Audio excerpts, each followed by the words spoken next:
അസ്സലാമു അലൈക്കും വറഹ്മത്തുള്ളാഹി വബറകാതുഹു.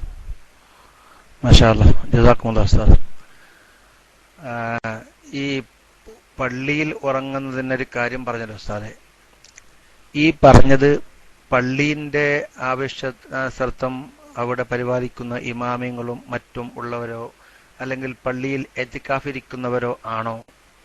അതല്ല, പൊതുവെ ഗൾഫിലൊക്കെ വന്ന് ജോലി ചെയ്ത് ചൂട് സമയത്ത് അവിടെ പോയിട്ട് AC ഉണ്ട്, അങ്ങനെ കിടക്കലാണോ?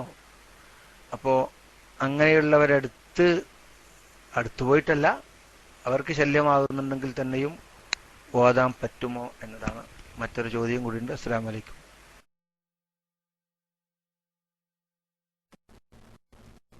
എല്ലാം പെട്ട് അതായത് അവിടെ ജോലി ചെയ്യുന്നവരാവട്ടെ, അതല്ലെങ്കിൽ ഇത്തിക്കാഫ് പോലെയുള്ള ഇബാദത്തിൽ മുഴുകിയവരാകട്ടെ, അല്ലാതെ തൽക്കാലം ഒന്ന് വിശ്രമിക്കാൻ വേണ്ടി കയറിയവരാകട്ടെ, എല്ലാം പെട്ട്. ഹലാലായ നിലക്ക് ഉറങ്ങുന്നവരെ ഉറക്കത്തിന് അസ്വസ്ഥത ഉണ്ടാക്കുന്ന നിലക്ക് ഉച്ചത്തിൽ ഓതാൻ പാടില്ല. ഓതണ്ടാന്നല്ലല്ലോ പറഞ്ഞ്, ഉച്ചത്തിൽ ഓതണ്ട, ശബ്ദകോലാഹലം ഉണ്ടാക്കണ്ട, ശബ്ദം താഴ്ത്തി ഓതിയാൽ മതിയല്ലോ. ഇന്നക്കും ലന്തദുഊന അസമ്മ വലാ ഗായിബ,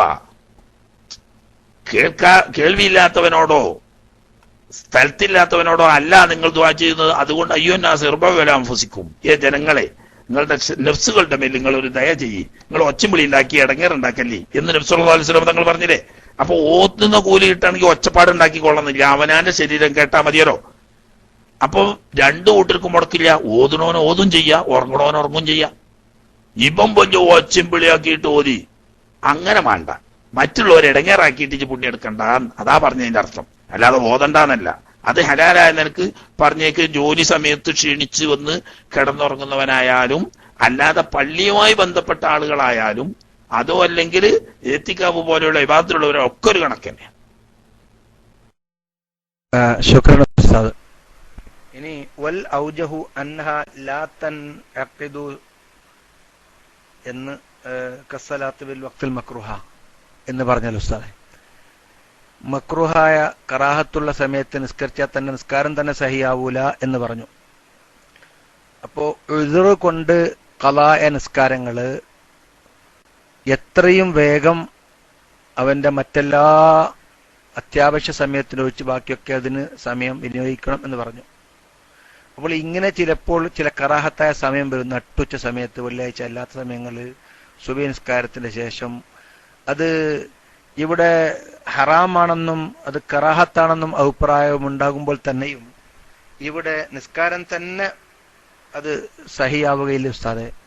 അത് ഒന്ന് വിശദീകരിച്ചാൽ നന്നായിരിക്കും. കാരണം കറാഹത്തുള്ള സമയത്തും ചിലപ്പോൾ നിസ്കരിക്കുന്നുണ്ട്. ചില ജുമാക്കും ഇത് പ്രത്യേകിച്ചിട്ട് ജുമാന്റെ ബാബയിൽ പറഞ്ഞത് കൊണ്ട് ജുമാന്റെ സമയത്ത് മാത്രമാണോ ഉസ്താദെ ഈ നിസ്കാരം കെട്ടുപെടുകയില്ല എന്ന് പറഞ്ഞത്? മറ്റ് സമയങ്ങളിൽ പെടുമോ? വിശദീകരിച്ചാൽ നന്നായിരിക്കും. അസ്സലാമു അലൈക്കും. ഒരു ചോദ്യം കൂടിയുണ്ട്.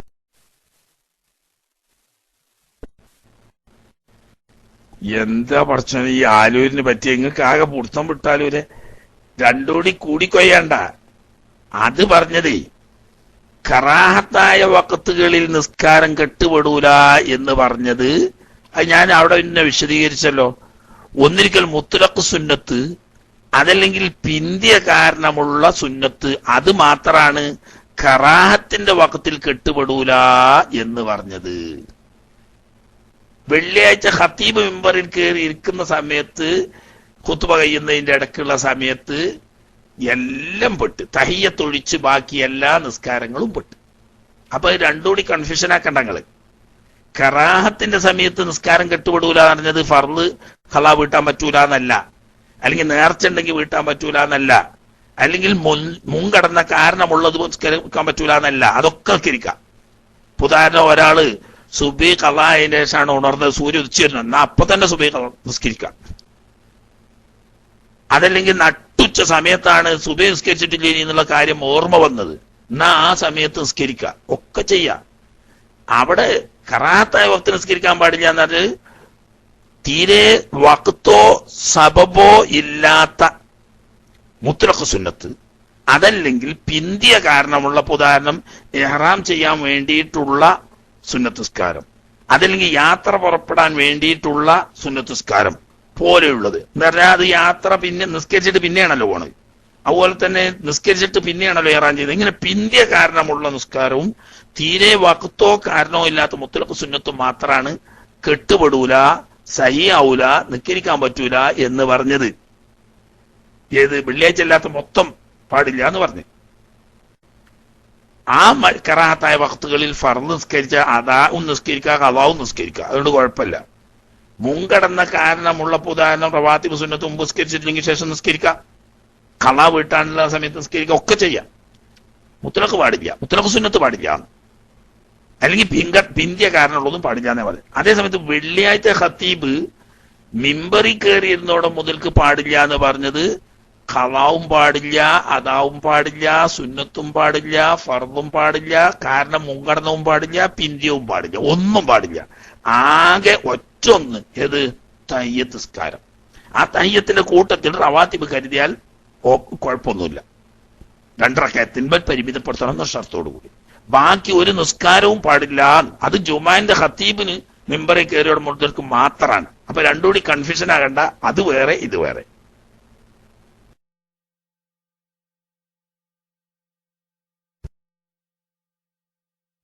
ജസാക്കുമുല്ലാഹ് ഉസ്താദ്. അത് ഒരാൾ PM കൂടി ഉണ്ടായിരുന്നു ഉസ്താദെ. അത് അയാൾക്ക് മനസ്സിലായില്ല, ഞാൻ ഉസ്താദിന്റെ പറഞ്ഞത് മനസ്സിലായില്ല. PM വായിക്കും തിരക്കിലായിരുന്നു ഉസ്താദ്. മറ്റൊരു ചർച്ച, നമ്മൾ പള്ളിയിലേക്ക് നിസ്കരിക്കാൻ പോകുന്നു. നിസ്കരിക്കുമ്പോൾ നമ്മുടെ കയ്യിൽ വേഗോ അതുപോലെയുള്ള മറ്റെന്തെങ്കിലും ബ്രേക്കേഴ്സോ മറ്റോ ഉണ്ടാവും. നമസ്കാരം കഴിഞ്ഞു. നമസ്കാരം കഴിഞ്ഞാൽ ചിലപ്പോൾ അല്പം ക്ഷീണത്തിന് വേണ്ടി കുറച്ച് ഇരിക്കുകയോ പള്ളിയിൽ കിടക്കുകയോ ചെയ്യുന്നു. അങ്ങനെയാകുമ്പോൾ ഈ പള്ളിക്ക് വേണ്ടി ഈ വേഗ് വെച്ചതിന്റെ വാടകയോ അല്ലെങ്കിൽ കൂലിയോ മറ്റോ കൊടുക്കണം എന്ന് ചിലർ പറയുന്നതായി കേൾക്കുന്നു ഉസ്താദെ. ഒന്ന് വിശദീകരിക്കാമോ? എന്റെ ശേഷം ഞാൻ ശ്രദ്ധിക്കാറുണ്ട്. ഒന്ന് ഉസ്താദ് വിശദീകരിച്ചാൽ നന്നായിരിക്കും. അസ്സലാമു അലൈക്കും.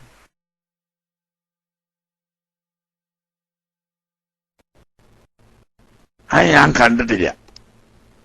മനസ്സിലായി? കയ്യിലുണ്ടായിരുന്ന ബാഗോ എന്തെങ്കിലും ഒരു സാധനമോ അവിടെ വെച്ച് പള്ളിയിൽ അല്പസമയം വിശ്രമിച്ചാൽ ഈ വെച്ച ഇതിന് കൂലി കൊടുക്കണം എന്ന് പറഞ്ഞാൽ ഞാൻ എവിടെയും കണ്ടിട്ടില്ല. ഇല്ല എന്ന് ഞാൻ പറയില്ല. ഇല്ല എന്ന് പറയണമെങ്കിൽ ഞാൻ കാണണമല്ലോ. ഉണ്ട് എന്ന് പറയണമെങ്കിലും കാണണം. അതുകൊണ്ട് അങ്ങനെ ഇമാമിയങ്ങൾ എവിടെയും കിതാബിൽ പറഞ്ഞതായിട്ട് എന്റെ ശ്രദ്ധയിൽപ്പെട്ടിട്ടില്ല. കേട്ടുകൊണ്ടിരിക്കുന്ന ഉസ്താദന്മാരുടെ കൂട്ടത്തിൽ ആരെങ്കിലും അങ്ങനെ കണ്ടവരുണ്ടെങ്കിൽ അത് ഉണർത്തണം എന്ന് അപേക്ഷിക്കുന്നു. ഓക്കെ.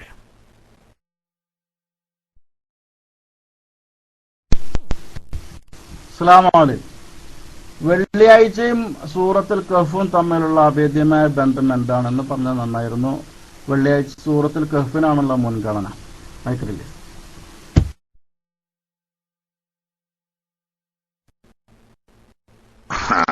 അത് നല്ലൊരു ചോദ്യ. വെള്ളിയാഴ്ച എന്നും ഓതാമെങ്കിലും വെള്ളിയാഴ്ച ബാക്കി സൂറത്ത് ഓതാമെങ്കിലും വെള്ളിയാഴ്ചയും സൂറത്തുൽ കഹ്ഫുമായിട്ടൊരു അഭേദ്യമായ ബന്ധമുണ്ട്. അതുകൊണ്ടാണല്ലോ റസൂലുള്ളാഹി സ്വല്ലല്ലാഹു അലൈഹി വസല്ലം തങ്ങൾ വെള്ളിയാഴ്ച രാവും പകലും അൽ കഹ്ഫ് ഓതാനും അത് വർദ്ധിപ്പിക്കാനും പറഞ്ഞത്. അപ്പൊ അതെന്താണ്? പലതും ഉണ്ട്. സാമ്പിളിന് ഞാനൊന്ന് പറഞ്ഞുതരാം. വെള്ളിയാഴ്ചകളിൽപ്പെട്ട ഒരു വെള്ളിയാഴ്ചയാണ് ഖിയാമത്ത് നാളുണ്ടാവുക എന്ന് റസൂലുള്ളാഹി സ്വല്ലല്ലാഹു അലൈഹി വസല്ലം തങ്ങൾ പഠിപ്പിച്ചിട്ടുണ്ട്. മനസ്സിലായില്ലേ? സൂറത്തുൽ കഹ്ഫിലാണെങ്കിലോ മഹ്ശറയെക്കുറിച്ചും ഖിയാമത്ത് നാളിനെക്കുറിച്ചും സ്വർഗനരകങ്ങളെക്കുറിച്ചും വളരെ വ്യക്തമായി പരാമർശിക്കുകയും അത് പ്രത്യേകമായി ഉത്ബോധനം നടത്തുകയും ചെയ്ത് പല സൂറത്തുകളിലുണ്ടെങ്കിൽ ഇതിൽ പ്രത്യേകമായി ചെയ്യുകയും ചെയ്തതുകൊണ്ട് ഖിയാമത്ത് നാൾ ഉണ്ടാകുന്നതൊരു വെള്ളിയാഴ്ചയിലായതുകൊണ്ടും സൂറത്തുൽ കഹ്ഫിൽ സൂറത്തുൽ കഹ്ഫിൽ ധാരാളമായി ഖിയാമത്തുമായി ബന്ധപ്പെട്ട കാര്യങ്ങൾ പരാമർശിച്ചത് കൊണ്ടും കൂടി ആണ് അത് പ്രത്യേകം വന്ന് ഓതുന്നത്. അത് മാത്രമല്ല, വേറെ ഒരുപാട് മഹത്വങ്ങളുണ്ട്. ഒന്ന്, മുഅ്മിനീങ്ങൾ എല്ലാവരും ഒരുമിച്ച് കൂടുന്ന ദിവസമാണ്. മറ്റു ജോലികളൊക്കെ വിട്ട് അന്ന് ആഖിറത്തിന് വേണ്ടി മാറ്റിവെക്കേണ്ട ദിവസമാണ്. അതുകൊണ്ട് തന്നെ ദജ്ജാല് പുറപ്പെടലും വെള്ളിയാഴ്ചയാണ്. 40 ദിവസം ഉണ്ടാവും എന്ന് പറഞ്ഞു. എന്നാലും ദജ്ജാല് പുറപ്പെടൽ വെള്ളിയാഴ്ചയാണ്. സൂറത്തുൽ കഹ്ഫ് ഓതിയവന് ദജ്ജാലിന്റെ ഫിത്നയെ തൊട്ട് കാവലാക്കപ്പെടുമെന്ന് റസൂലുള്ളാഹി സ്വല്ലല്ലാഹു അലൈഹി വസല്ലം തങ്ങൾ പറഞ്ഞിട്ടുണ്ട്. അപ്പൊ എല്ലാ വെള്ളിയാഴ്ചയും രാവിലെ തന്നെ അല്ലെങ്കിൽ വെള്ളിയാഴ്ച രാത്രി സൂറത്തുൽ കഹ്ഫ് ഓതിയാൽ ഈ വെള്ളിയാഴ്ചയാണ് ദൗർഭാഗ്യവശാൽ ദജ്ജാല് പുറപ്പെടുന്നതെങ്കിൽ ആ ദജ്ജാലിന്റെ ഫിത്നയെ തൊട്ട് കാവലാക്കപ്പെടുക എന്ന് പറയുന്ന വലിയൊരു ഭാഗ്യം കിട്ടാനും സാധ്യതയുണ്ട്. ഇങ്ങനെ പല കാര്യങ്ങളും ഉണ്ട്. ദജ്ജാലിന്റെ ഫിത്ന എന്ന ചെറിയ വിഷയമല്ല. അല്ലാഹു തആല പ്രത്യേകമായി തൗഫീഖ് കൊടുത്ത് സംരക്ഷിച്ച ആളുകളല്ലാത്ത മുഴുവൻ ആളുകളും ഏതാ ലൈവ് എനിക്കറിയില്ല. ലൈവ് വന്നു എന്ന് ആരാ കൊടുക്കുന്നുണ്ട്? ഏതാ ലൈവ്, ആരാ ലൈവ് കൊടുക്കണത്, എന്താ? എനിക്കതിനെ പറ്റിയിട്ട് ഒരു ഇൽമുമില്ല.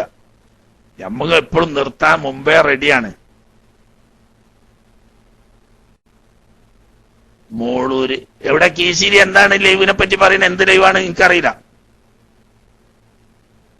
അല്ല, ഇത് ലൈവ് തന്നെയാണെങ്കിൽ അതിന്റെ പ്രാധാന്യം നമ്മൾ കണക്കെടുക്കണം.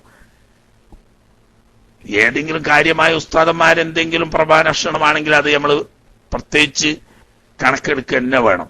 അതേ സമയത്ത് ഏതെങ്കിലും മൂല്യാരിറ്റികൾ ഇങ്ങനെ അലാസ്റ്റിക് വയത് അറിയണതിനാണെങ്കിലോ നമ്മളിത് നിർത്തി വെക്കേണ്ട ആവശ്യമില്ല. മനസ്സിലായില്ലേ? മൂല്യാരിറ്റികളെ ചെറുതാക്കി കാണാനല്ല, സമയം വെറുതെ കളയാൻ വേണ്ടിയിട്ടുണ്ട് ഒരു അലാസ്റ്റിക് വയത്. ആകെ 10 മിനിറ്റ് പറയേണ്ട വിഷയം ഒരു 1.5 മണിക്കൂർ നീട്ടി വെച്ച് അവർക്ക് ആരോഗ്യമുള്ള സമയത്ത് തിരക്കിടില്ല. എന്നെ പോലത്തെ വയസ്സന്മാരോടൊന്നും കഴിയൂല്ലേ. അതിനൊന്നും നമ്മളെ സമയം കളഞ്ഞിട്ട് കാര്യമില്ല. എന്നാൽ പ്രധാനപ്പെട്ട ഉസ്താദന്മാരുടെ ആരുടെയെങ്കിലും വയലാണെങ്കിൽ അത് വേണം താനും. ഞാൻ ഹംസക്കോയ ബാക്കോയി കല്ലുവല്ലേ ഒക്കെ മൂല്യാറ്റുകളാണ്, മോശക്കാരല്ലാട്ടാ. നല്ല ആൾക്കാർ തന്നെ. നമ്മളെ ബഹുമാനപ്പെട്ട ഉമറുൽ ഫാറൂഖ് തങ്ങളുടെ ശിഷ്യനാണ്. കുറെ കാലം അവിടെ തങ്ങളുടെ കൂടെ 2ാം മുദരിസായിട്ട് മദ്ഹറിൽ ജോലി ചെയ്തിരുന്ന മുദരിസുമാണ്. ഇപ്പോ അല്ലാതെ സ്വന്തം ദർസ് നടത്തുകയാണ്. നമ്മളെ സംബന്ധിച്ചൊക്കെ കുട്ടികളെ കൂട്ടത്തിൽ കൂട്ടാണ്ട് മൊലാറ്റിയാണ്. നല്ല വയറിൽ പറയുന്ന മൊലാരാണ്. കുറച്ച് കിതാബും കിട്ടും. താങ്കൾ പാപ്പാന്റെ കൂടെ അസിസ്റ്റന്റ് ആയിട്ട് ദർസ് നടത്തിയിരുന്ന ആളാണ്. ആ ടൈം കുറച്ച് കഴിഞ്ഞിട്ടായാലും കുഴപ്പമൊന്നുമില്ല. അത്യാവശ്യമുള്ള ഒരു സംശയം ചോദിച്ചോളൂ. അപ്പൊ ഇങ്ങനെ ദജ്ജാലിന്റെ ഫിത്നയെ തൊട്ട് കാവലാക്കപ്പെടുക. ദജ്ജാല് പുറപ്പെടുന്നത് ഒരു വെള്ളിയാഴ്ചയാണ്. ദജ്ജാലിന്റെ കാവൽ പ്രത്യേകം വിസ്മത്തുള്ളവർക്കല്ലാതെ ദജ്ജാലിന്റെ ഫിത്നയിൽ നിന്നിട്ട് രക്ഷപ്പെടാൻ കഴിയില്ല. അപ്പൊ അങ്ങനെ ദജ്ജാലുമായി ബന്ധപ്പെട്ട വിഷയം വെള്ളിയാഴ്ചയായിട്ട് ബന്ധപ്പെടുന്നത് കൊണ്ടും അതിന് കാവല് സൂറത്തുൽ കഹ്ഫ് മുഖേന കിട്ടുന്നത് കൊണ്ടും വെള്ളിയാഴ്ചയാണ് ഖിയാമത്ത് നാൾ നടക്കുക എന്നതുകൊണ്ടും ആ ഖിയാമത്ത് നാളുമായി ബന്ധപ്പെട്ട വളരെ പ്രധാനപ്പെട്ട വിഷയങ്ങൾ അതിൽ പരാമർശിക്കുന്നു ഉണ്ട് എന്നതുകൊണ്ടും സൂറത്തുൽ കഹ്ഫ് വെള്ളിയാഴ്ച രാവും പകലും ഓതുന്നതിന്റെ പ്രത്യേകതകളിൽ പെട്ടതാണ്. ഇനി അതിന്റെ പുറമെ ഒഴിവുള്ള ദിവസമായതുകൊണ്ട് വിവാദത്തിന് മുഴുകുന്ന സമയത്ത് മഹാന്മാരായ അഹ്ലുസുന്നത്ത് വൽ ജമാഅത്തിന്റെ ഔലിയാക്കന്മാരുടെ ചരിത്രം തുടങ്ങി ബഹുമാനപ്പെട്ട ഖദർ വലിയുല്ലാഹി അലൈഹിസ്സലാമിനെ സംബന്ധിച്ച് എന്നോട് ഏകൻ ഉടയവൻ തന്റേകൾ ആകെന്ന് ഞാൻ ചൊൽകിൽ ആകും അതെന്നോവർ എന്ന് തുടങ്ങിയ ആശയങ്ങൾ വളരെ വ്യക്തമായി ഖദർ വലിയുല്ലാഹി അലൈഹിസ്സലാം അല്ലെങ്കിൽ ഖദർ നബി അലൈഹിസ്സലാമിന്റെ ആ സംഭവത്തിലൂടെ അതുപോലെ തന്നെ ലോകത്തെ മുഴുവനും കീഴടക്കി കാരണങ്ങളെ നിയന്ത്രിക്കാൻ മാത്രം വലുതായ ബഹുമാനപ്പെട്ട അസ്ഹാബുൽ കഹ്ഫിന്റെ ചരിത്രത്തിലൂടെ ഔലിയാക്കന്മാരുടെ കറാമത്ത്, സൂര്യന്റെ ചലനത്തെ പോലും നിയന്ത്രിക്കാൻ വഫാത്തായി കിടക്കുന്ന ഔലിയാക്കന്മാർക്ക് കഴിയുമെന്ന്, മരണപ്പെട്ട ഔലിയാക്കന്മാരെ കറാമത്ത് മുറിഞ്ഞു പോകും എന്ന് പറയുന്ന ബിദഅത്ത് അലവലാദികളുടെ ആശയത്തിന്റെ അടിവേരറുത്ത് കളയുന്ന ഇങ്ങനെ പോന്നാൽ ഔലിയാക്കന്മാരിൽ തന്നെ ലോക ചക്രവർത്തിയായ ബഹുമാനപ്പെട്ട ദുൽഖർനൈനി തങ്ങളുടെ ചരിത്രത്തിലൂടെ ലോകത്തിന്റെ ഗതിവിഗതികളെ നിയന്ത്രിക്കാൻ വരെ അള്ളാഹുവിന്റെ ഔലിയാക്കന്മാർക്കാകും എന്ന് പറയുന്ന അഹ്ലുസുന്നത്ത് വൽ ജമാഅത്തിന്റെ അഖീദയുടെ അടിത്തറ അടിവരയിട്ടുറപ്പിക്കുന്ന ധാരാളം കാര്യങ്ങൾ സൂറത്തുൽ കഹ്ഫിൽ പരാമർശിക്കുന്നത് കൊണ്ട് ആ ദിവസം എല്ലാവരും അത് ഓതിയിരിക്കട്ടെ എന്ന്. അങ്ങനെ അപ്പൊ ഇത് മാത്രല്ല, സാമ്പിളിന് 1-2 കാരണങ്ങൾ പറഞ്ഞു എന്ന് മാത്രം. അപ്പൊ വെള്ളിയാഴ്ചയോ അതുമായിട്ട് അഭേദ്യമായ ബന്ധമുള്ളത് കൊണ്ട് തന്നെ ആയിരിക്കാം ഹബീബ് റസൂലുള്ളാഹി സ്വല്ലല്ലാഹു അലൈഹി വസല്ലം രാവും പകലും അത് വർദ്ധിപ്പിക്കാൻ പറഞ്ഞത്.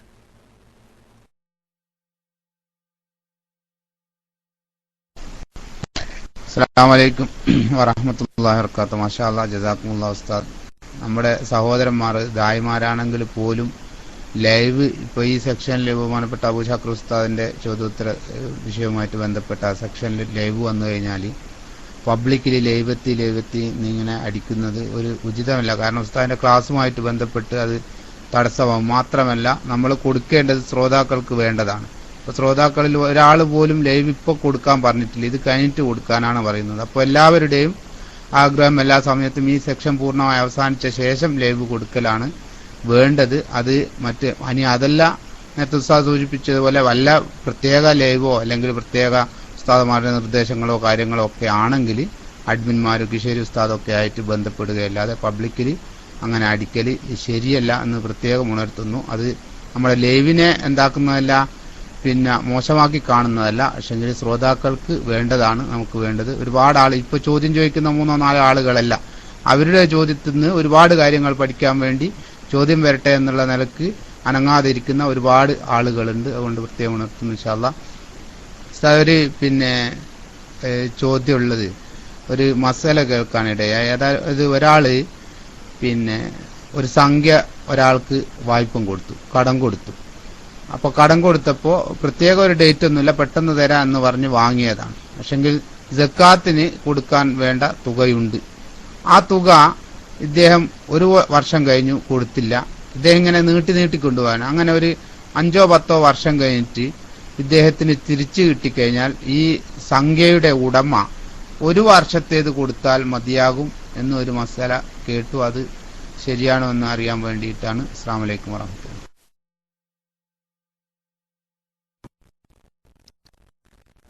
വലൈക്കും സലാം. അതിൽ ചെറിയൊരു കെണിയും കൂടി ഉണ്ട് കല്ലേരിയെ. അതായത് ആകെ സക്കാത്ത് നിർബന്ധമാകാൻ മതിയാവുന്ന നിസാബ് സംഖ്യ മാത്രമേ ഉള്ളൂങ്കിൽ ആ പറഞ്ഞത് ശരിയാ.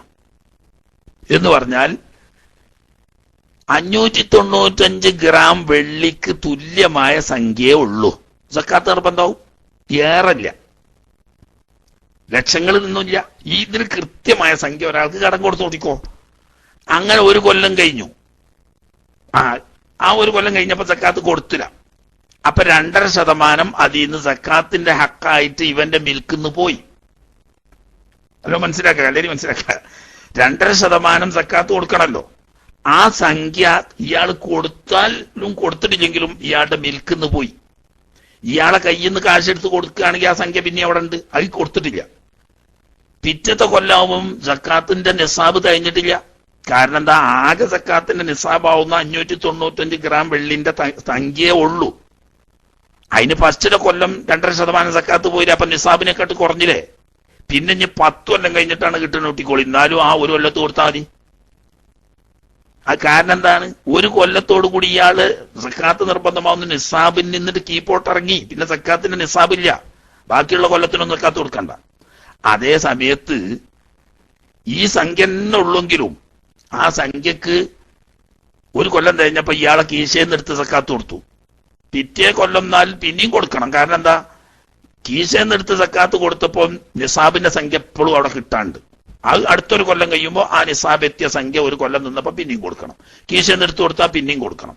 അങ്ങനെ കൊടുത്തുകൊണ്ടിരുന്നാൽ 25 കൊല്ലം കഴിഞ്ഞാൽ 25 കൊല്ലത്തും കൊടുത്തുകൊണ്ടിരിക്കണം. കൊടുക്കാതെ ആകെ ഇത്ര സംഖ്യ ഉള്ളെങ്കിൽ അതും ഇതിന്റെ ഇടയ്ക്ക് ഒരു ദിവസം നമ്മൾ വേറൊരു മസലയിൽ പറഞ്ഞു, അതിൽ നിന്ന് തന്നെ മനസ്സിലാവും അത്. അതായത് ഒരാള് 1 ലക്ഷം റുപ്യ ഉണ്ട് കുട്ടിക്കോളി. അപ്പൊ 595 ഗ്രാമിനൊന്നും അല്ല, ഇതിലേറുണ്ട്. 1 ലക്ഷം റുപ്യ ഒരാൾക്ക് കടം കൊടുത്തു. ഈ കടം കൊടുത്തതിന് 1 കൊല്ലം അതിന്റെ 2.5% സക്കാത്തായി പോയി. 2ാമത്തെ കൊല്ലത്തിൽ പിന്നെയും പോയി. 3ാമത്തെ കൊല്ലത്തിൽ പിന്നെയും പോയി. ഇതൊന്നും കൊടുക്കണില്ല. ഇങ്ങനെ 10 കൊല്ലം കഴിഞ്ഞിട്ട് അത് കിട്ടിയതെങ്കിൽ 1ാമത്തെ കൊല്ലം 1 ലക്ഷത്തിന്റെ സക്കാത്ത് 2.5% കൊടുക്കണം. പിറ്റത്തെ കൊല്ലത്തിന് 1 ലക്ഷത്തിൻ്റെതിന് കൊടുക്കണ്ട. പിന്നെ ഈ 2500 കഴിച്ച് ബാക്കിയുള്ളതിന് കൊടുത്താൽ മതി പിറ്റത്തെ കൊല്ലം. 3ാമത്തെ കൊല്ലം അതിന്റെ ബാക്കിയുള്ളതിന്റെ 2.5% കൊടുത്താൽ മതി. അപ്പൊ ഓരോ കൊല്ലത്തിലും കൊടുക്കുന്നില്ലെങ്കിൽ പോലും സക്കാത്തിന്റെ നിശ്ചിത വീതമാവുന്ന 2.5% സക്കാത്തിന്റെ അവകാശികളുടെ ഉടമയായി മാറുകയും ഇവന്റെ ഉടമ നഷ്ടപ്പെടുകയും ചെയ്യും. അപ്പൊ പിറ്റത്തെ കൊല്ലം ഈ സംഖ്യ കുറയാണല്ലോ. അങ്ങനെ കുറഞ്ഞു വന്നിട്ട് ഈ 595 ഗ്രാമിന്റെ ആന്ന് വരെ കൊടുത്തുകൊണ്ടിരിക്കേണ്ടി വരും. ലാസ്റ്റ് അതായാൽ 1 കൊല്ലം കൊടുത്താൽ കഴിഞ്ഞു ചെയ്ത്. അപ്പൊ ഈ ചോദ്യം വരെ എവിടുക്കാന്ന് ചോദിച്ചാൽ ആകെ കൃത്യം 595 ഗ്രാം വെള്ളിന്റെ വില വരുന്ന സംഖ്യയാണ് ഒരാൾക്ക് കടം കൊടുത്തത്. അത് കുറെ കൊല്ലം കഴിഞ്ഞിട്ടാണ് തിരിച്ചു കിട്ടിയത്. എന്നാ ഒരു കൊല്ലത്ത് കൊടുത്താൽ മതി. കാരണം എന്താ, ഒരു കൊല്ലത്തോടു കൂടി ഈ 595 ഗ്രാം ആവുന്ന നിസാബിൽ നിന്ന് കീഴ്പ്പെട്ടിറങ്ങിയല്ലോ, പിന്നെ സക്കാത്തില്ലല്ലോ.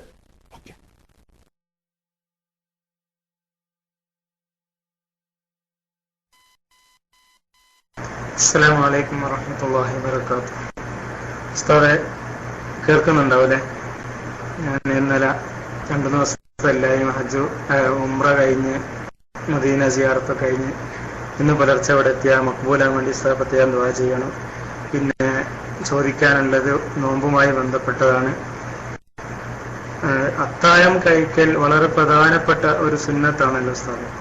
ഈ അത്തായം കഴിക്കുന്നത് എത്ര, അതിന്റെ ആ സുന്നത്ത് ലഭിക്കാൻ, അത്തായമായി പരിഗണിക്കാൻ എത്ര, ഏതുവരെയാണ് അതിന്റെ സമയം, ഏതുവരെ എന്ന് പറഞ്ഞാൽ എപ്പോഴാണ് അത് തുടങ്ങുന്നത് എന്നും അതിന് പ്രത്യേക ഒരു നിയ്യത്ത് വേണോ, ഉദ്ദേശം, അതിന്റെ ഒരു കരുത്ത് വേണോ എന്നുള്ളതും അതിന്റെ ചെറിയ രൂപത്തിലുള്ള ഒരു ഫളീലത്തു ഉസ്താദ് വിശദീകരിച്ചാൽ നന്നായിരുന്നു എന്ന് അറിയിച്ച് ദുആവസിയത്തോടെ മൈക്ക് വിടുന്നു. അസ്സലാമു അലൈക്കും വറഹ്മത്തുള്ളാഹി വബറകാതുഹു. നബി സല്ലല്ലാഹു അലൈഹി വസല്ലമ അത്താഴം കഴിക്കാൻ പറഞ്ഞതിന് ഒരുപാട് കാര്യങ്ങളുണ്ട്. 2 കാര്യം. ഒന്ന്, അഹ്ലി കിതാബുകളാവുന്ന യഹൂദി നസാറാക്കൾ, ആ യഹൂദി നസാറാക്കള് അവരുടെ നോമ്പിന് അത്താഴമില്ല. അപ്പൊ അവരുടെ നോമ്പും നമ്മുടെ ഇബാദത്തും തമ്മിൽ വേർതിരിവ് വേണം എന്ന നിലക്ക് നബി സല്ലല്ലാഹു അലൈഹി വസല്ലമ തങ്ങൾ പറഞ്ഞു, ഖാലിഫുൽ യഹൂദ വന്നസാറ തസഹറു ഖാലിഫുൽ യഹൂദ വന്നസാറ. നിങ്ങൾ അത്താഴം കഴിച്ച് നോമ്പെടുക്കണം. കാരണം യഹൂദി നസാറാക്കളുടെ നോമ്പാവുന്ന ആരാധനക്ക് അതില്ല. അപ്പൊ അവരുടെ ആരാധനയാവുന്ന നോമ്പും നമ്മുടെ ഇബാദത്താവുന്ന നോമ്പും തമ്മിൽ വേർതിരിയാൻ വേണ്ടിയിട്ട് നിങ്ങൾ അത്താഴം കഴിക്കണം. അപ്പൊ അത് ഈമാനുമായി ബന്ധപ്പെട്ട വളരെ പ്രധാനപ്പെട്ട ഒരു ഇബാദത്താണ്. അപ്പൊ യഹൂദി നസറാക്കളുടെ നോമ്പുമായി വ്യത്യാസപ്പെട്ട് മോമിനീങ്ങളുടെ നോമ്പിന്റെ പ്രത്യേകതയാണ് എന്ന നിലക്ക് നിയ്യത്ത് ചെയ്താൽ അതിനൊരു കൂലി കിട്ടും. അതോടുകൂടി മറ്റൊരു ഹദീസിൽ നബി സല്ലല്ലാഹു അലൈഹി വസല്ലം തങ്ങൾ പറയുന്നുണ്ട്, തസഹറു ഫഇന്ന ഫി സഹൂരി ബറക. നിങ്ങൾ അത്താഴം കഴിക്കുകയും, കാരണം അത്താഴം കഴിക്കുന്നതിൽ ബറക്കത്തുണ്ട്. ആ ബറക്കത്ത് ഭൗതികമാകാം, അതോടുകൂടി ആത്മീയവുമാവാം. ആത്മീയമാവുമ്പം അതിന് പ്രത്യേകം പരലോകത്ത് കൂലി കിട്ടും.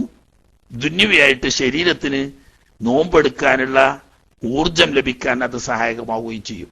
അപ്പൊ ശാരീരികമായി ഊർജം ലഭിച്ച് നോമ്പെടുക്കാനുള്ള ശക്തി കിട്ടുന്നതോടുകൂടി ആത്മീയമായ ഊർജം ലഭിച്ച് പരലോകത്തിൽ പ്രതിഫലം കിട്ടാനും കാരണമാവും. റസൂലുള്ളാഹി സ്വല്ലല്ലാഹു അലൈഹി വസല്ലം തങ്ങളുടെ സുന്നത്ത് എന്ന നിലക്ക് ഇങ്ങനെ അത്താഴത്തിന് വ്യത്യസ്തങ്ങളായ മഹത്വങ്ങളുണ്ട്. ഇനി അത് എപ്പോൾ മുതലാണ് എന്നാണ് ഒന്ന്.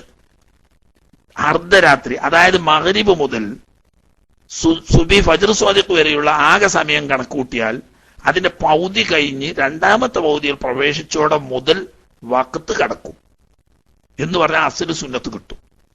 എന്നാൽ അത് രാത്രിയുടെ അവസാന ഭാഗത്തേക്ക് പിന്തിക്കുകയും ഫജ്ർ സ്വാദിഖ് വെളിവാകാൻ ഒരു 20 മിനിറ്റ് അല്ലെങ്കിൽ 15 മിനിറ്റ് ബാക്കി ഉണ്ടാവുന്നതോടുകൂടി അവസാനിപ്പിക്കുകയും ചെയ്യലാണ് ഏറ്റവും അഫ്ളലായ സമയം. ഫജ്റിന്റെ ഏതാണ്ട് അടുത്തെത്തിയിട്ട് ഒരു 20 മിനിറ്റ് ബാങ്ക് കൊടുക്കാൻ ബാക്കി ഉണ്ടാകുന്ന സമയത്തോടു കൂടി അവസാനിപ്പിക്കുന്ന രീതിയാണ് ഏറ്റവും അഫ്ളൽ. അവിടെ നിന്ന് അങ്ങോട്ട് കാരണം കൂടാതെ പിന്തിക്കൽ കറാത്ത. മനസ്സിലായില്ലേ? അത്താഴം ബാങ്ക് കൊടുക്കാൻ ഇനി 5 മിനിറ്റേ ഉള്ളൂ, ആ സമയത്തേക്ക് മനഃപൂർവ്വം പിന്തിക്കൽ കറാഹത്താണ്. എന്നാൽ ഫജ്ർ വെളിവാവുന്നത് വരെ അത്താഴം കഴിക്കാം. ആരോ ഒരാൾ പറഞ്ഞോലോ, പയച്ച് പറഞ്ഞ ഇക്കാരം മൗല്യമാര് പറഞ്ഞതാണെങ്കിൽ പയച്ച് പറഞ്ഞത് ഇക്കാരം, മൗലവിമാരാണെങ്കിൽ പിന്നെ ആദ്യം തന്നെ മനുഷ്യന്മാരെ പേപ്പിക്കാൻ വേണ്ടിയിട്ട് പറയാം. അതായത് ഒരാള് അറിഞ്ഞില്ല, പെട്ടെന്ന് പടഞ്ഞെണീറ്റ് ഞെട്ടി നോക്കുമ്പം സുബഹി ബാങ്ക് കൊടുക്കുക, എന്നാ കുറച്ചെന്തെങ്കിലും അത്യാവശ്യത്തിന് കഴിക്കാന്ന്. അത് ഇസ്ലാമല്ല, അത് വഹാബി മതമാണ്, അത് ഇസ്ലാമല്ല. വലിയ പാത്രത്തിലല്ല. അത് ആരോ ഒരാൾ പറഞ്ഞ് പയച്ചു പറഞ്ഞു. അപ്പൊ നമ്മളെ കൂട്ടത്തിലും അങ്ങനെ ഒരു അഭിപ്രായം ഉണ്ടോന്ന് വായിലുള്ളത് ഫജറായി എന്ന് പറഞ്ഞാൽ വായിലുള്ളത് പുറത്തേക്കാണ് തുപ്പല്ലാതെ കീപ്പോട്ടാണ്ട് ഇറക്കിയ നോമ്പണ് മുറിയും. അതുപോലെ തന്നെ ഭാര്യയുമായി ശാരീരിക ബന്ധത്തിൽ ഏർപ്പെട്ടുകൊണ്ടിരിക്കുന്ന സമയത്ത് ആ ഫജറായത് എന്നാ അപ്പോൾ പിന്മാറണം. ഏതായാലും തുടങ്ങിയില്ല, ഏതാണ് പൂർത്തിയാട്ടെ എന്ന് വെച്ചാൽ സംയോഗം കൊണ്ട് നോമ്പ് നഷ്ടപ്പെടുത്തിയ നിരക്ക് കഫാറത്തോടു കൂടി ഖളാ വീട്ടൽ വുജൂബാവും.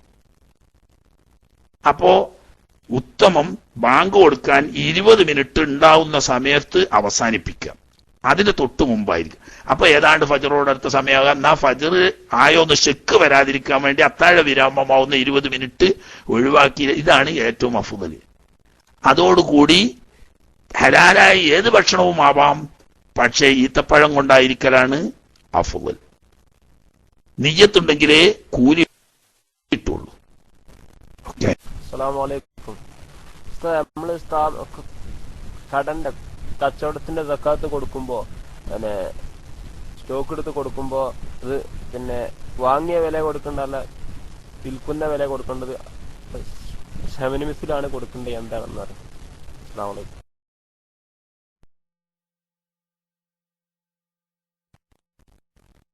കച്ചവടത്തിന്റെ സക്കാത്ത് കൊടുക്കേണ്ടത് കൊല്ലം തികയുന്ന അന്ന് നമ്മുടെ കടയിൽ വിൽപ്പന ചരക്കായിട്ടുള്ളതിന് ഇന്ന് നമ്മൾ വാങ്ങുന്ന ഹോൾസെയിൽ മാർക്കറ്റിലെ വില കണക്ക് കൂട്ടിയിട്ട് കൊടുക്കണം.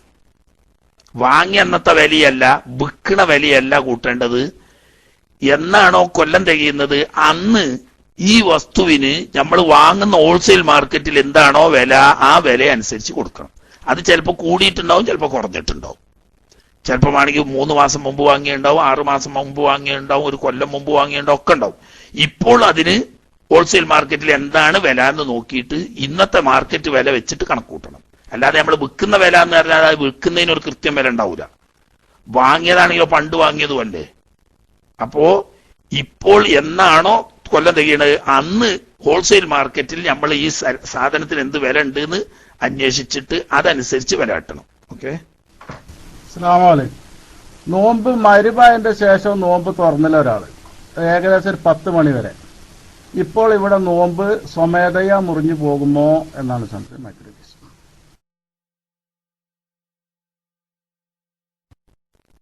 തീർച്ചയായിട്ടും മഗ്‌രിബായാൽ തന്നെ നോമ്പ് മുറിക്കുക എന്ന് പറയുന്ന ഒരു സുന്നത്തായ അമലാണ്. ഒരാളത് ചെയ്തില്ലെങ്കിൽ നോമ്പ് സ്വമേധയാ ഇല്ലാതായി പോവും. പക്ഷെ എന്നാലും അവൻ നോമ്പ് മുറിക്കാത്തതിന്റെ പേരിൽ അവൻ അള്ളാന്റെ അടുക്കൽ ചോദ്യം ചെയ്യപ്പെടും. കടുത്ത കറാഹത്താണ്, ചെയ്യാൻ പാടില്ല. അഥവാ അങ്ങനെ ചെയ്താൽ നോമ്പുണ്ടാവില്ല, നോമ്പിന്റെ ഹുക്കുമൊന്നുമില്ല. ഇപ്പൊ ഉദാഹരണം പറഞ്ഞ മഗ്‌രിബിന്റെ ശേഷം ഒരാൾ നോമ്പ് പറഞ്ഞിട്ടില്ല, അങ്ങനെ ഇശാന്റെ ശേഷം ഭാര്യയായിട്ട് സംയോഗത്തിൽ ഏർപ്പെട്ടു, എന്നാ നോമ്പുകാരനായിട്ട് സംയോഗം ചെയ്ത കുറ്റമില്ല. കാരണം നോമ്പിന്റെ ഹുക്കുമ് ഉറവോട് കൂടി അവസാനിച്ചു. എന്നാലും നോമ്പ് മുറിക്കാൻ നമ്മളോട് കൽപ്പനയുള്ളതാണ്. അപ്പൊ അത് ചെയ്യുന്ന ഒരു ഇബാദത്താണ്. അത് മനഃപൂർവ്വം ഉപേക്ഷിക്കൽ കറാഹത്താണ്. നോമ്പ് രാത്രിയായാൽ തന്നെ ക്യാൻസലായി. ഓക്കെ. അസ്സലാമു അലൈക്കും. പകല് ഭാര്യയുമായിട്ട് ബന്ധപ്പെടാൻ വല്ലാത്ത ആഗ്രഹമുള്ള ഒരാള് 60 നോമ്പ് നോറ്റ് വീട്ടേണ്ട ബുദ്ധിമുട്ട് വിചാരിച്ചിട്ട് പകല് വെള്ളം കൊണ്ടോ മറ്റോ നോമ്പ് മുറിച്ചതിന്റെ ശേഷം ബന്ധപ്പെട്ടാൽ ഇതിന് 60 നോമ്പ് നോൽക്കേണ്ടതുണ്ടോ? മൈക്കലില്ല. അത് വൻദോഷങ്ങളിൽപ്പെട്ട ഒരു കടുത്ത ഹറാമാണ്. അള്ളാഹുവിന്റെ അടുക്കൽ അവൻ കുറ്റക്കാരനാകും. തന്നെയല്ല തൗബ ചെയ്യൽ വുജൂബാണ്, അല്ലെങ്കിൽ ഫാസിഖാവും. മനസ്സിലായില്ലേ? നിസ്കാരം മുറിക്കും പോലെ ശറഈയായ കാരണം കൂടാതെ നോമ്പ് മുറിക്കൽ വൻദോഷങ്ങളിൽപ്പെട്ട ഹറാമാണ്. ആ കുറ്റുണ്ടാവും. അല്ലെങ്കിൽ തന്നെ കുരങ്ങ് തെങ്ങുമ്പോ കയറും, അതിന്റെ പുറമെഞ്ഞൊരു കോണിയുടെയും വെച്ചു കൊടുത്താലോ? മനസ്സിലായില്ലേ? തന്നെത്താൻ തന്നെ തെങ്ങുമ്പോ കയറി ഇളനീയും പറിക്കാൻ നിൽക്കുന്ന കുരങ്ങിന് ഒരു ഏണി വെച്ചുകൂടി കൊടുത്താൽ തെങ്ങിന്റെ മുകളില് ഒരു മച്ചിങ്ങ പോലും ബാക്കി വെക്കൂല. അപ്പൊ അതുകൊണ്ട് അജാതി കുർക്കാസാലൊന്നും വലുത് അറിയാൻ പറ്റുന്നതല്ല. മനസ്സിലായോ? അസ്സലാമു അലൈക്കും വറഹ്മത്തുള്ളാഹി. ഉസ്താദ് നേരത്തെ പറഞ്ഞ കച്ചവടത്തിന്റെ സക്കാത്ത് സംബന്ധമായിട്ടുള്ള ഒരു സംശയമാണ്. ഈ കച്ചവട സക്കാത്തിന്റെ ഈ ഹോൾസെയിൽ മാർക്കറ്റ് വിലയാണ് കൂട്ടേണ്ടതെന്നാണ് ഉസ്താദ് പറഞ്ഞത്. അപ്പൊ ചില ആളുകളോട് അങ്ങനെ അന്വേഷിക്കുമ്പോൾ, ചില കണക്കൂട്ടുന്ന സമയത്ത് അന്വേഷിക്കുമ്പോൾ ഹോൾസെയിൽ വിലയും അതുപോലെ തന്നെ സാധാരണ ആ സാധനത്തിന്റെ ഒരു ഹോൾസെയിൽ അല്ലാത്ത വിലയും തമ്മിൽ വ്യത്യാസം ഉണ്ടാവുമല്ലോ. ഹോൾസെയിലായിട്ട് 100 റുപ്യക്ക് 4 കിട്ടുന്ന സാധനം ഹോൾസെയിൽ അല്ലാത്ത രീതിയിൽ ചിലപ്പം 100 റുപ്യക്ക് 3 കിട്ടുള്ളേക്കാണ്. അപ്പൊ ഈ ഹോൾസെയിൽ വില തന്നെയാണോ കൂട്ടേണ്ടത്, അല്ലെങ്കിൽ അതിനിപ്പോഴുള്ളതായ ഒരു ഹോൾസെയിൽ അല്ലാത്ത ഓരോരോ സാധനങ്ങൾ വാങ്ങുന്ന രീതിയിലുള്ള ആ വിലയാണ് കൂട്ടേണ്ടത് എന്ന് ഒന്ന് വിശദമായിട്ട് അറിഞ്ഞാൽ നന്നായിരുന്നു. അസ്സലാമു അലൈക്കും.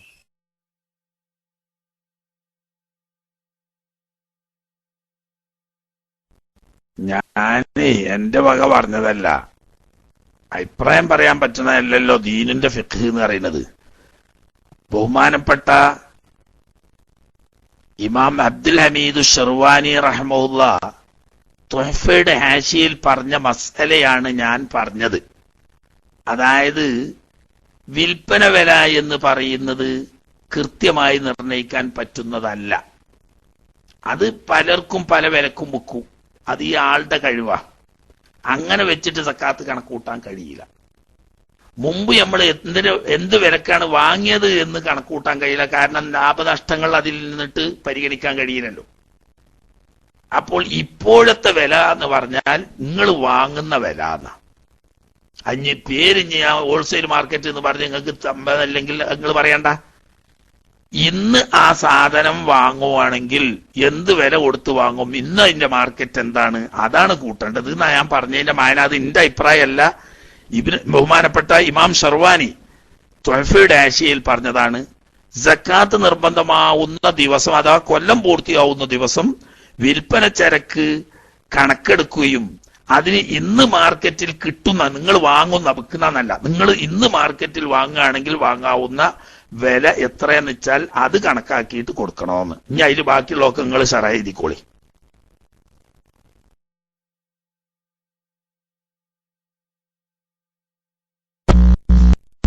ഹലോ, അസ്സലാമു അലൈക്കും. ഉസ്താദേ, ഇപ്പൊ നോമ്പുമായിട്ട് ബന്ധപ്പെട്ടിട്ട് ഒരാളൊരു സംശയം ചോദിച്ചതാണ്. ഗുഹ്യഭാഗങ്ങളിലൊക്കെ ഉള്ള രോമങ്ങള് നോമ്പ് ഒഴിച്ചുകൊണ്ട് മുറിക്കാൻ പാടുണ്ടോ? അതും നേരത്തെ ഒരു പ്രസംഗത്തിൽ ഉസ്താദിന്റെ ക്ലാസ്സിൽ തന്നെ വടിച്ചു കളയലാണ് ഉത്തമം എന്ന് പറഞ്ഞിട്ടുണ്ട്. അപ്പോൾ അത് വടിക്കുന്നതിന് കൈവറയും അങ്ങനെയുള്ള അസുഖമുള്ള ഒരാൾക്ക് അത് വെട്ടിക്കളയുന്നതുകൊണ്ട് കുഴപ്പമുണ്ടോ എന്നാണ്. പിന്നെ വേറൊരു സംശയമുള്ള അതിനോട് ബന്ധപ്പെട്ട് തന്നെ 40 ദിവസത്തിലധികം ഗുഹ്യഭാഗങ്ങളിലെ രോമം മാറ്റിയില്ലെങ്കിൽ അവരുടെ അമലുകൾ സ്വീകരിക്കപ്പെടുകയില്ല എന്ന് പറഞ്ഞു കേട്ടിട്ടുണ്ട്. അതിനെപ്പറ്റി കൂടെ ഒന്ന് പറഞ്ഞാൽ കൊള്ളാം.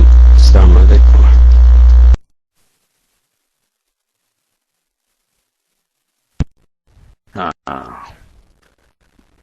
അത് 40 ദിവസം എന്ന പരിധി ഒരു ഹുക്കുമല്ല. അത് ഓരോരുത്തരും അവനവന്റെ ശാരീരിക അവസ്ഥ നോക്കുകയാണ് വേണ്ടത് എന്നാണ് മഹാന്മാര് പറഞ്ഞത്. അത് നമ്മൾ പറഞ്ഞല്ലോ, മിഞ്ഞാന്ന് പറഞ്ഞു, ക്ലാസ് എടുത്തപ്പോ തന്നെ ആ വിഷയം പറഞ്ഞു. ദിവസം ഇത്ര ആഴ്ചയിൽ അല്ലെങ്കിൽ ഇത്ര ദിവസത്തിൽ ഇത്ര ദിവസം കൂടുമ്പോൾ എന്നത് ശറയിൽ അതിന് അസുരൊന്നുമില്ല. ഓരോരുത്തരും അവനവന്റെ ശാരീരിക അവസ്ഥ, ശരീരത്തിലെ രോമ വളർച്ചയുടെ നഖം വളർച്ചയുടെ ഒക്കെ അവസ്ഥ അനുസരിച്ച് പരിഗണിക്കേണ്ടതാണ്. വടിച്ചു കളയലാണ് ഗുഹ്യരോമവും കക്ഷരോമവും ഗുഹ്യരോമം വടിച്ചു കളയലും സാധിക്കുന്നവരെ സംബന്ധിച്ച് കക്ഷരോമം പറിച്ചു കളയലുമാണ് നല്ലത്. എങ്കിലും മറിച്ചാകുന്നത് കൊണ്ടോ വെട്ടിച്ചെറുതാക്കുന്നത് കൊണ്ടോ കുഴപ്പമൊന്നുമില്ല. പൂർണ്ണമായ രീതി ഗുഹ്യഭാഗം വടിച്ചു വൃത്തിയാക്കാൻ. വടിക്കുക എന്ന് പറഞ്ഞാൽ അതിനിപ്പോ ആയുധം ഉപയോഗിച്ചോളന്നില്ല. ഇപ്പം അതിനൊക്കെ എന്തൊക്കെ സൗകര്യമുണ്ട് ഞങ്ങൾ പാപ്പ, എന്തൊക്കെ സൗകര്യമുണ്ട്.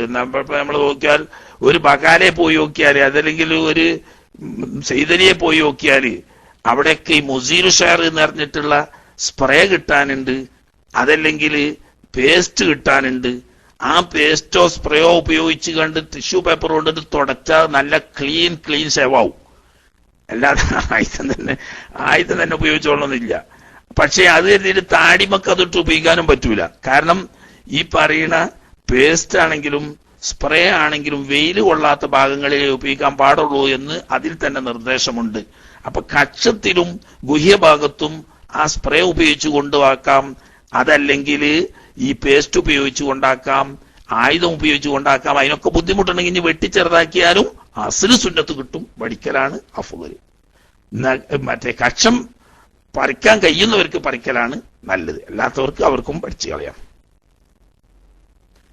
ഇനി അത്യാവശ്യമായിന് വളരെ പ്രധാനപ്പെട്ട കാര്യങ്ങളൊക്കെ കഴിഞ്ഞു തോന്നുന്നു. റസൂൽ 2-3 വട്ടം എടുത്തിട്ട് കിട്ടിയിട്ടില്ല. അദ്ദേഹം ഒന്ന് എടുത്തോട്ടെ. കാരണം ഇനിയിപ്പോ ശബ്ദം ഉണ്ടാകുകയാണെങ്കിലോ അത്യാവശ്യപ്പെട്ട എന്തെങ്കിലും ആയിരിക്കും. എന്നിട്ട് പെട്ടെന്ന് നിർത്തുക, സമയമാണ്. തന്നെയല്ല, ഹംസക്കോയ ബാക്കവി ഉസ്താദിന്റെ ലൈവ് ഉണ്ട് എന്ന് കീശീരിയും അറിയിച്ചിട്ടുണ്ട്. സമയം അത്യാവശ്യം നമ്മൾ പറഞ്ഞ സമയം ഏകദേശം ആയും ചെയ്തിരുന്നല്ലോ. ഏതായാലും 2 വട്ടം എടുത്തിട്ട് ശബ്ദമില്ലാത്തത് കൊണ്ട് ഒരു എക്സ്ക്യൂസ് റസൂൽ ഒന്ന് എടുത്തോളി.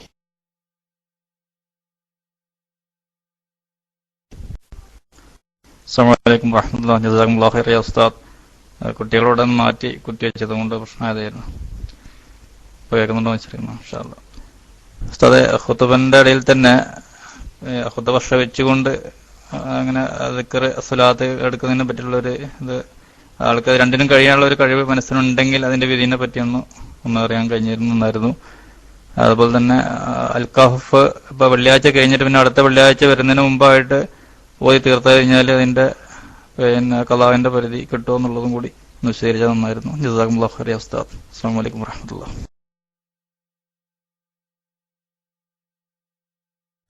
വഅലൈക്കും അസ്സലാം വറഹ്മത്തുള്ളാഹി. അപ്പം സുബ്ഹി എങ്ങനെ പറഞ്ഞ് 2 കാര്യമാണല്ലോ പറഞ്ഞത്. ഖുതുബ ഓതിക്കൊണ്ടിരിക്കുന്ന സമയത്ത് ഖുതുബ ശ്രദ്ധിക്കലോട് കൂടി ശബ്ദമില്ലാതെ സലാത്തോ ദിക്റോ ചെല്ലുന്നത് കൊണ്ട് കുഴപ്പമില്ല. അത് അവിടെ തന്നെ ഹാസ്യക്കാരൊക്കെ വ്യക്തമായി പറഞ്ഞിട്ടുണ്ട്. ഖുതുബ കേൾക്കുന്നവനാണെങ്കിൽ പോലും ഖുതുബയെ തൊട്ട് ശ്രദ്ധ തിരിയാതെ ഖുതുബ ശ്രദ്ധിച്ചുകൊണ്ട് ശബ്ദമുണ്ടാക്കാതെ ദിക്റോ ദുആഓ സലാത്തോ ചെല്ലാവുന്നതാണ്. ശബ്ദം ഉണ്ടാക്കി മറ്റുള്ളവർക്ക് ശല്യം ഉണ്ടാവാനും പാടില്ല. ശ്രദ്ധ ഖുതുബയിൽ നിന്ന് തിരിയാനും പാടില്ല. അങ്ങനെ ശ്രദ്ധ തിരിയാതെ തന്നെ ശബ്ദം താഴ്ത്തി അല്ലെങ്കിൽ ഖൽബ് കൊണ്ട് സ്വലാത്ത് ചൊല്ലാനോ ദിക്ർ ചൊല്ലാനോ പറ്റുമെങ്കിൽ അത് നല്ലതാണ്. അതിന് തെറ്റൊന്നുമില്ല. അതുപോലെ തന്നെ വെള്ളിയാഴ്ച സുബഹി മുതൽക്ക് മഗ്രിബാകുന്നതിന്റെ ഇടയ്ക്ക് എപ്പോ ചെല്ലിയാലും അതാത് തന്നെയാണ്. സലാത്തായാലും അൽഖഫായാലും അവിടെ നിന്ന് അങ്ങോട്ട് പതിവുള്ള ഒരാൾക്ക് എന്തോ സംഗതി വശാൽ ഖളാ ആയിപ്പോയാൽ ഇങ്ങനെയൊക്കെയുള്ള സുന്നത്തുകൾ കൃത്യമായി പതിവാക്കി കൊണ്ടുവരുന്ന ആളുകൾ ഖളാ വീട്ടുന്നത് സുന്നത്തുണ്ട്. അങ്ങനെ ഖളാ വീട്ടൽ സുന്നത്തുള്ളത് കൊണ്ട് അത് പിറ്റത്തെ ആഴ്ചന്റെ ഇടയ്ക്ക് എപ്പോൾ ഖളാ വീട്ടിയാലും ആ അസ്ൽ സുന്നത്ത് കിട്ടും. കാരണം നഷ്ടപ്പെടാതിരിക്കാൻ വേണ്ടിയിട്ട്, മറ്റേത് അങ്ങനെ അശ്രദ്ധ വരും എന്നതുകൊണ്ട്.